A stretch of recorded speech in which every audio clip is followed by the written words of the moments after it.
4/7/2024 প্রাতঃমুরলি ওম শান্তি বাপদাদা মধুবন। বাবা বলেছে, মিঠে বাচ্চে, ভাই বোনের ভান থেকেও বের হয়ে ভাই ভাই ভাবো, তাহলে সিভিল আই হয়ে যাবে। আত্মা যখন সিভিল আই হয়ে যাবে তখনই কর্মাতীত হতে পারে। তো ভাই বোনের ভান থেকে বের হয়ে যখন আমরা ভাই ভাই ভাববো তখন আমাদের আর ক্রিমিনাল আয় থাকবে না, সিভিল আয় হয়ে যাবে, আর তবেই আমরা কর্মাতীত হতে পারি। প্রশ্ন, নিজের কমিকে দূর করার জন্য কোন যুক্তি রচা উচিত?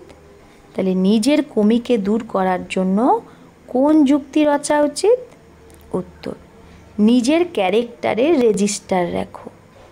নিজের ক্যারেক্টারের রেজিস্টার রাখো, তাতে রোজ নিজের পোতামেল নোট করো। রেজিস্টার রাখলে নিজের কমি কমজোরি জানতে পারবে, তাহলে সহজেই সেটা দূর করতে পারবে কমজোরিটা। কমিকে বের করতে করতে ওই অবস্থাতে পৌঁছাতে হবে। তাহলে নিজের কমি বের করতে করতে কোন অবস্থায় পৌঁছাতে হবে? যাতে এক বাবা ছাড়া আর কোনো কিচ্ছু ইয়াদ না আসে, কোনো পুরানো জিনিসের প্রতি যেন মমত্ব না থাকে, ভেতরে মনের মধ্যে যেন কিছু চাওয়ার ইচ্ছা না থাকে। ওম শান্তি। এক হলো মানব বুদ্ধি, আর দ্বিতীয় হলো ঈশ্বরীয় বুদ্ধি, তারপরে হবে দৈবী বুদ্ধি। মানব বুদ্ধি হলো আসুরি বুদ্ধি, ক্রিমিনাল আই না। এক হয় সিভিল আই আর এক হয় ক্রিমিনাল আই। দেবতারা হলো ভাইসলেস, সিভিলাইজড, আর এখানে কলিযুগী মানুষ হলো ভিশিয়াস, বিকারি, ক্রিমিনাল আই। তাদের খেয়ালও সে ভিশিয়াস, বিকারিই হবে। ক্রিমিনাল আই মানুষ রাবণের জেলে পড়ে থাকে। রাবণ রাজ্যে সবাই ক্রিমিনালাইজড, একজনও সিভিলাইজড নেই। এখন তোমরা পুরুষোত্তম সঙ্গম যুগে আছো। এখন বাবা তোমাদের ক্রিমিনাল আইকে বদলে সিভিল আই বানাচ্ছে। ক্রিমিনাল আয়ের মধ্যেও অনেক প্রকারের হয়, কেউ সেমি, কেউ কীরকম। যখন সিভিল আই হয়ে যাবে তখন কর্মাতীত অবস্থা হবে। তারপরে ব্রাদারলি আইস, মানে ভাই ভাইয়ের দৃষ্টি হয়ে যাবে। আত্মা আত্মাকে দেখে, শরীর তো রেহতেই নেই। তাহলে যখন আমরা আত্মা আত্মাকে দেখব তাহলে শরীর তো থাকলোই না, তাহলে ক্রিমিনাল আই কী করে হবে?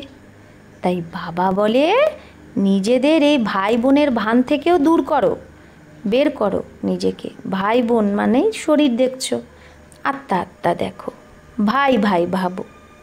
এটাও বড় গুহ্য কথা, কখনো কারো বুদ্ধিতে এটা আসেই না। সিভিলাইজডের অর্থ কারো বুদ্ধিতে আসে না। যদি চলে আসে তাহলে উঁচু পদ পেয়ে যাবে। বাবা বোঝায়, নিজেকে আত্মা ভাবো, শরীরকে ভুলতে হবে। এই শরীর বাবার ইয়াদেই ছাড়তে হবে। আমি আত্মা বাবার কাছে যাচ্ছি। দেহের অভিমান ছেড়ে পবিত্র যে বানায় সেই বাবার ইয়াদেই শরীর ছাড়তে হবে। তো দেহের অভিমান ছেড়ে পবিত্র বানায় যে বাবা, তার ইয়াদেই শরীর ছাড়তে হবে। ক্রিমিনাল আই হলে ভেতরে নিশ্চয় দিল খেতে থাকবে। এই লক্ষ্য অনেক উঁচু। ভালে কেউ করেও কেউ ভালো ভালো বাচ্চাও হয়, তাও কিছু না কিছু ভুল অবশ্যই হয়, কারণ মায়া আছে না। কর্মাতীত তো কেউ হতে পারেনি। কর্মাতীত অবস্থা তো লাস্টে হবে, তখনই সিভিলাইজড হয়ে যাবে। তখন সেই রুহানি ব্রাদারলি লাভ, ভাই ভাইয়ের ভালোবাসা থাকবে। রুহানি ব্রাদারলি লাভ খুব ভালো হয়, তারপরে ক্রিমিনাল দৃষ্টি হয়ে যায় ধীরে ধীরে। তাই বাবা বলছে, আমাদের প্রথমে কি থাকে, রুহানি লাভ থাকে না। তাই বাবা বলছে যখন আমাদের ক্রিমিনাল দৃষ্টি আর থাকবে না, ব্রাদারলি লাভ, রুহানি লাভ থাকবে, তখন আমরাও তখনই উঁচু পথ পেতে পারবো। বাবা এম অবজেক্ট তো পুরো বলে দেয়। বাচ্চারা বোঝে আমার মধ্যে এই কমি আছে। রেজিস্টার যখন রাখবে তখনই কমি জানতে পারবে। হতে পারে কেউ রেজিস্টার না রাখলেও শুধরে যায়, কিন্তু যে বাচ্চা কাঁচা তাকে তো অবশ্যই রেজিস্টার রাখতে হবে। কাচ্চা তো অনেক, कोई कोई को तो लिखना ही नहीं आता है। কেউ কেউ তো আবার লিখতেও পারে না, না রেজিস্টার, পড়াশোনা জানে না। তাই বাবা বলছে অবস্থা তোমার এইরকম হওয়া উচিত যাতে আর কারো ইয়াদ না আসে। আমরা আত্মারা বিনা শরীরে এসেছিলাম, আবার অশরীরী হয়ে যেতে হবে। এর উপর একটা কাহিনীও আছে, যে স্ত্রী বলেছে তুমি লাঠিও উঠিও না, না হলে সেটাও লাস্টে ইয়াদ আসবে। কোনো জিনিসের প্রতি মমত্ব রাখা উচিত না। অনেকের মমত্ব পুরানো জিনিসের প্রতি থাকে, কিচ্ছু যেন বাবা ছাড়া ইয়াদ না আসে। কত উঁচু লক্ষ্য এটা। কাহা ঠিকরিয়া, বাবা বলছে কোথায় এ পুরানো জিনিস ঠিকরিয়া, কোথায় শিব বাবার ইয়াদ। চাওয়ার ইচ্ছাও যেন না হয়। প্রত্যেককে কম করে 6 ঘন্টা অবশ্যই সার্ভিস করতে হবে। এমনিতে তো গভর্নমেন্টের সার্ভিস 8 ঘন্টা হয়, কিন্তু পাণ্ডব গভর্নমেন্টের সার্ভিস কম করে 5-6 ঘন্টা অবশ্যই করো। ভিশিয়াস মানুষ কখনো বাবাকে ইয়াদ করতে পারে না। সত্যযুগে ভাইসলেস ওয়ার্ল্ড হয়, দেবী দেবতাদের মহিমা গাওয়া হয়, সর্বগুণ সম্পন্ন, 16 কলা সম্পূর্ণ। তোমাদের বাচ্চাদের অবস্থা কত উপরাম থাকা উচিত। কোনো ছি জিনিসের প্রতি মমত্ব থাকা উচিত না। শরীরের প্রতিও যেন মমত্ব না থাকে। এতটাই যোগী হতে হবে। যখন সত্যিকারের এরকম যোগী হবে তো সে যেন তাজা থাকবে, ফ্রেশ থাকবে সব সময়। যত তুমি শতপ্রধান হতে থাকবে তত তোমার খুশির পাড়া চড়তে থাকবে। 5000 বছর আগেও এইরকম খুশি ছিল, সত্যযুগেও সেই খুশি হবে। এখানেও খুশি থাকলে সেই খুশি তো সাথে যাবে। অন্তমতি সগতি বলা হয় না। এখনকার মত হলো ফির গতি সত্যযুগ মে হোগি। তাহলে अभी की मत है फिर गति सतयुग में होगी। এখনকার মত আছে, তারপরে গতি কোথায় হবে? সত্যযুগে। এটা অনেক বিচার মন্থন করতে হবে, বিচার সাগর। বাবা তো হলো দুঃখকর্তা সুখকর্তা। তোমরা বলো আমরা বাবার বাচ্চা, তাহলে তোমাদের কখনো কাউকে দুঃখ দেওয়া উচিত না। সবাইকে সুখের রাস্তা বলা উচিত। যদি সুখ না দাও তো না নিশ্চয়ই তাহলে দুঃখ দেবে। এটা হলো পুরুষোত্তম সঙ্গম যুগ, যখন তোমরা পুরুষার্থ করো শতপ্রধান হওয়ার জন্য। পুরুষার্থীও নাম্বারবার হয়। যখন বাচ্চারা ভালো সার্ভিস করে তো বাবা তার মহিমা করে যে আমার এই বাচ্চা যোগী। যে সার্ভিসেবল বাচ্চা হয় সে ভাইসলেস লাইফ মেহে, মানে নির্বিকারী জীবনে থাকে। তার মানে যে সার্ভিসেবল বাচ্চা হয় সে নির্বিকারী থাকে। যার একটু এইটা ওটা খেয়াল আসে না সেই লাস্টে কর্মাতীত অবস্থাকে পাবে। তোমরা ব্রাহ্মণরাই সিভিলাইজড হচ্ছ। মানুষকে কখনো দেবতা বলা যায় না।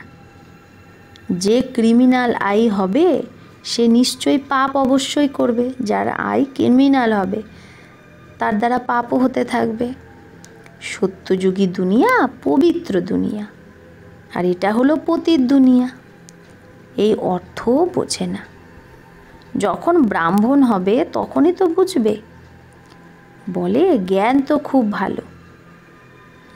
অনেকে কি বলে যে জ্ঞানটা তো খুব ভালো, তো যখন সময় হবে তখন আসবো। বাবা বোঝে, ও কখনোই আসবে না। এটা তো বাবার ইনসাল্ট হলো না। মানুষ থেকে দেবতা হও তাহলে তো ঝট করে হওয়া উচিত না। কল পর ডালা, যখনই বলবে কালকে আসবো, তো মায়া নাক দিয়ে ধরে একদম গটরে ফেলে দেবে, গর্তে। কাল কাল করতে করতে কাল খেয়ে নেবে। শুভ কার্যে দেরি করা উচিত না। কাল তো মাথার উপর দাঁড়িয়ে আছে। কত মানুষ অচানক মরে যায়। এখন যদি একটা বোম পড়ে তো কত মানুষ মারা যাবে। ভূমিকম্প হয় না তো প্রথমে কি থোড়েই জানা যায় যে ভূমিকম্প হবে? ড্রামা অনুসারে ন্যাচারাল ক্যালামিটিসও হবেই, যেটা কেউ জানতেও পারবে না কখন হবে। অনেক লোকসান হয়ে যায়।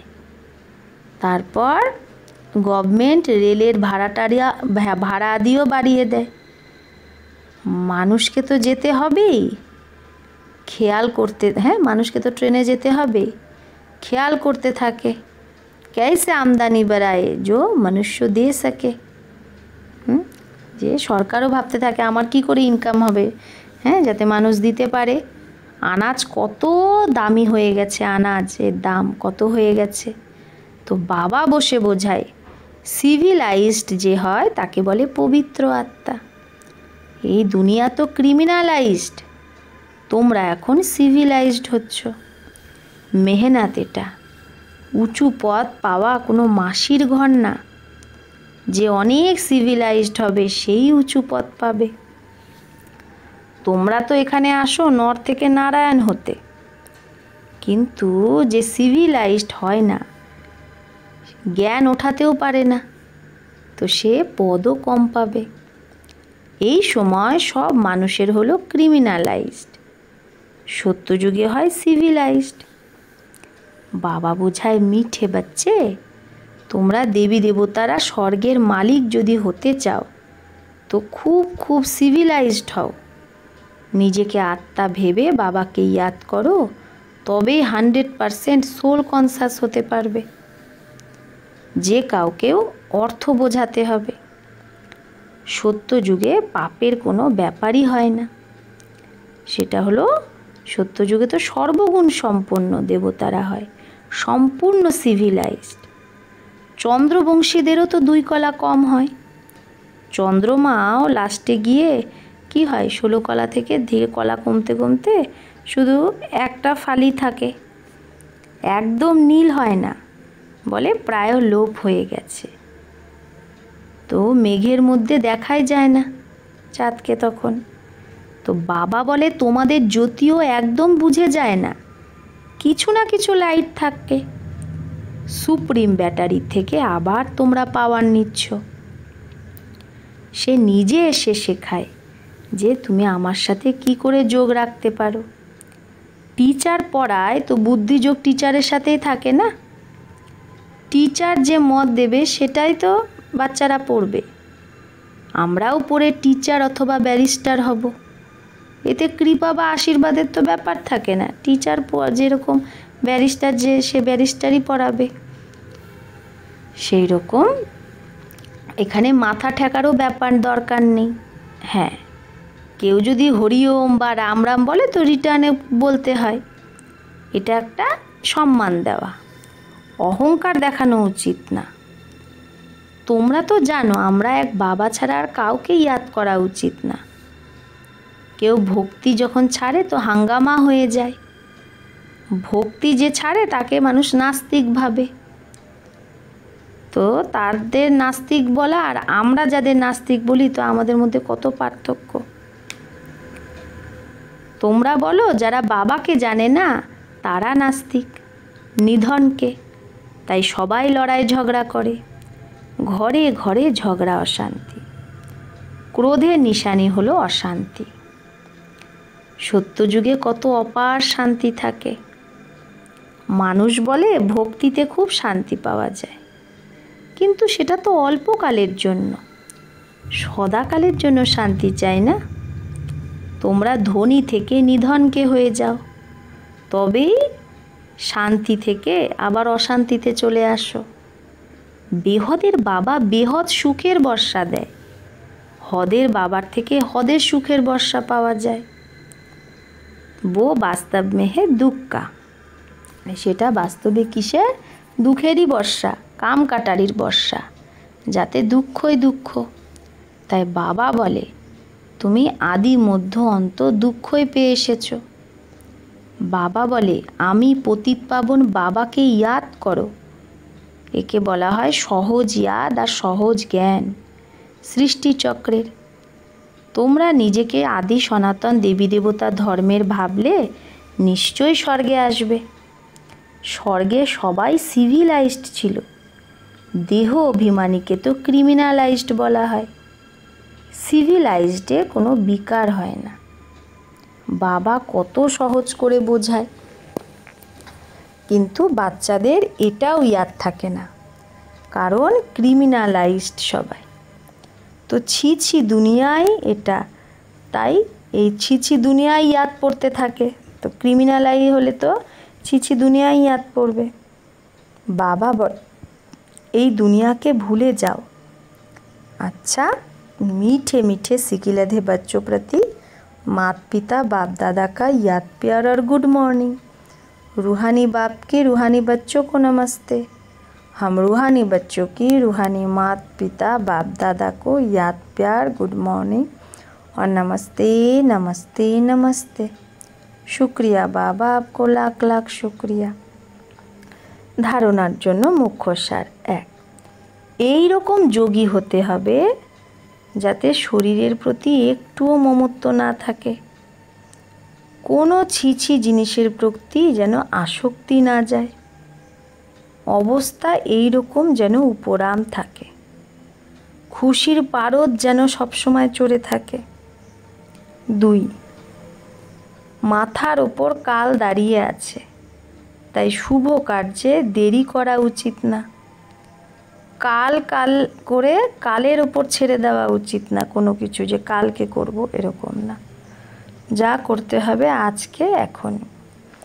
বরদান, চতুর সুজান বাবার সাথে চতুরাই করার বদলে মেহসুস্তা শক্তি দ্বারা, মানে নিজের উপলব্ধির শক্তি দ্বারা সর্বপাপ থেকে মুক্ত ভব।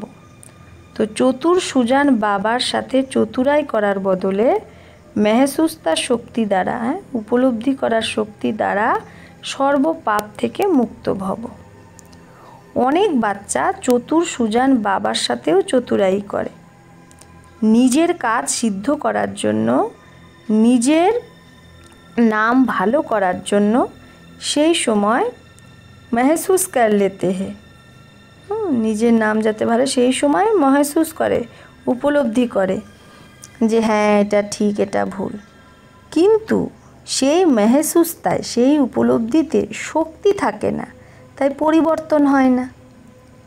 অনেকে আছে যে যারা ভাবে এটা ঠিক না, কিন্তু ভাবে আমার নাম না খারাপ হোক, তাই নিজের বিবেকেরও খুন করে, এটাও পাপের খাতাতেই জমা হয়।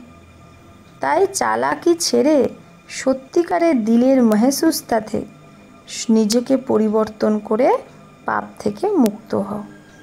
তাহলে চালাকি ছেড়ে সত্যিকারের দিলের মেহসুসতা দিয়ে নিজেকে পরিবর্তন করে পাপ থেকে মুক্ত হও।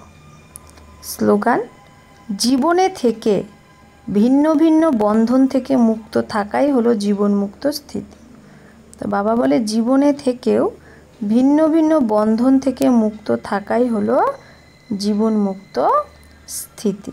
থাকবো জীবনে, কিন্তু যে শহরে যে শরীরের ভিন্ন ভিন্ন বন্ধন থেকে মুক্ত থাকতে হবে, শরীরের থেকেও শরীরের ভিন্ন ভিন্ন বন্ধন থেকে মুক্ত থাকাই হলো জীবনমুক্ত স্থিতি। আচ্ছা, ওম শান্তি।